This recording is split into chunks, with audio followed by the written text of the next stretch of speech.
So we're going to talk about some words that are associated with probability just so that you are comfortable if you see those words. So the first word is an experiment.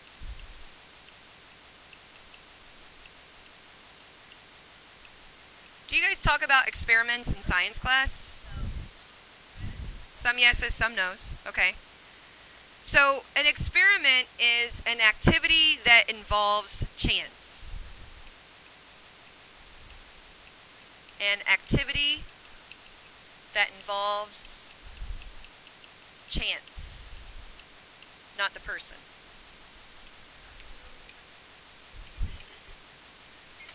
Yes, Chance the Rapper. We're BFFs. An event, then, an event is a set of one or more outcomes. An event is a set of one or more outcomes. Okay? And I'll give an example of that as soon as people have those two words written down.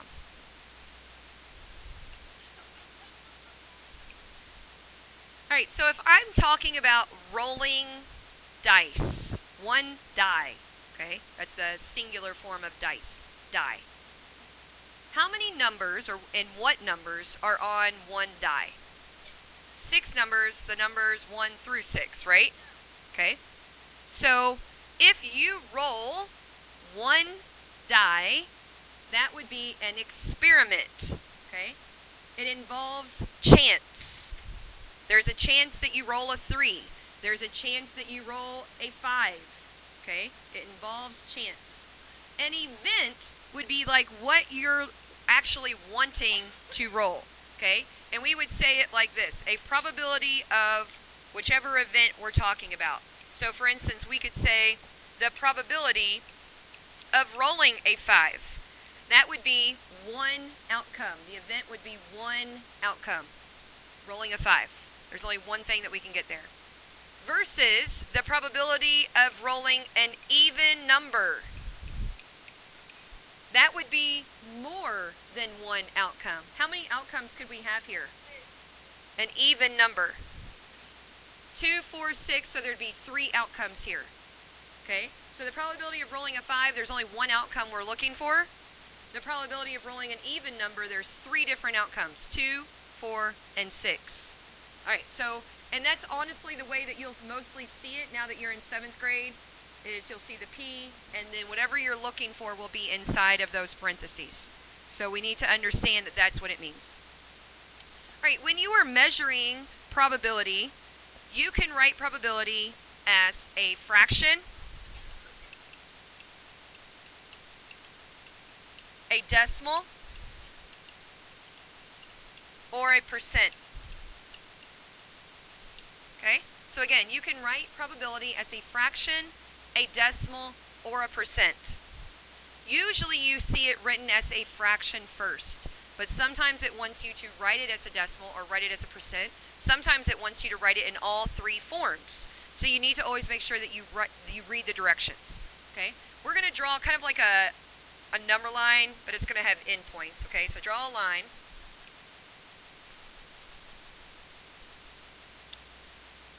Over on this end point, we're going to say that it is impossible, something that is impossible to happen. For instance, if we're talking about rolling the dice, one die, we have the numbers 1 through 6. The probability of rolling a 7 is impossible. There is not a 7 on the die. So if something's impossible, then it would have a 0 probability.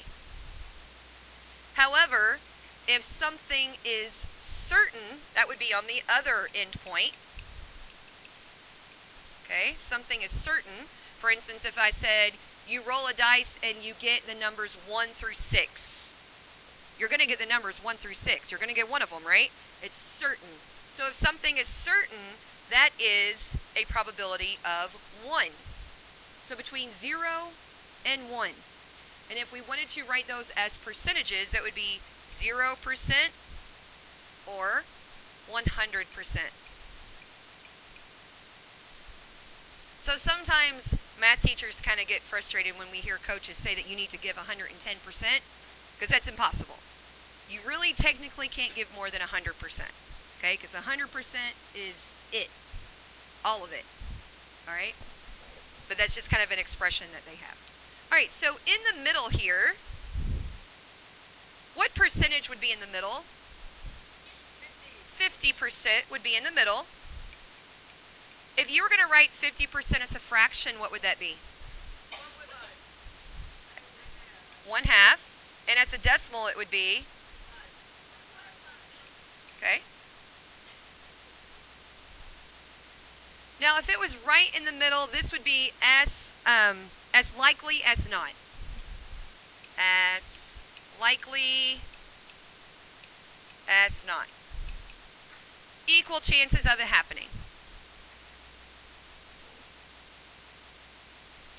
So everything in between the 0% to 50% range, that is unlikely. And between the 50% range to 100% range, that is likely. So when I listen to the news every single morning, and I like listening to the weather in the morning when I'm getting ready, because I want to know what is it going to be doing when I get off work. And they'll talk about it, the percentage of rain, the chance of rain. So if it's less than 50%, it's unlikely that it's going to rain. Usually there's a chance, okay? It's usually not a 0% chance, but it's usually unlikely. Now, if it's more than 50%, then it's likely, okay? Again, not guaranteed, but likely. All right, does that make sense? Yes. Have you seen these words before? Yes. Okay, good. All right, let's talk now about experimental versus theoretical. Have you heard those words before? Experimental versus theoretical.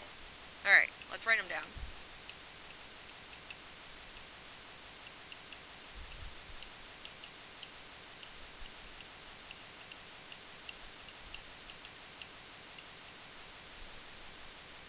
Is there anyone that wants to, that remembers hearing them and also is pretty sure they remember what they are?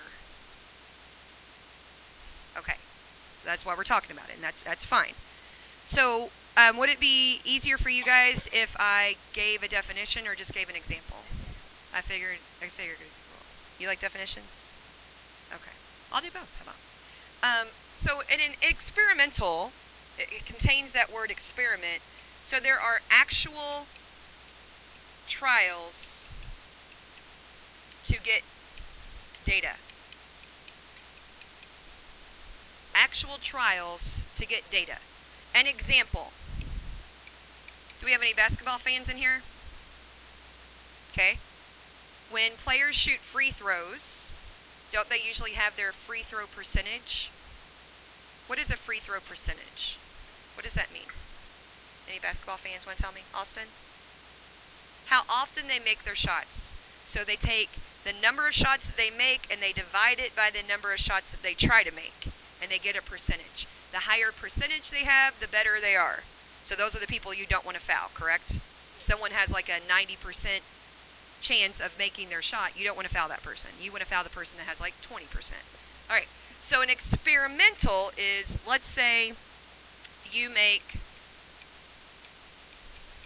13 out of 20 shots. So you have a calculator right now.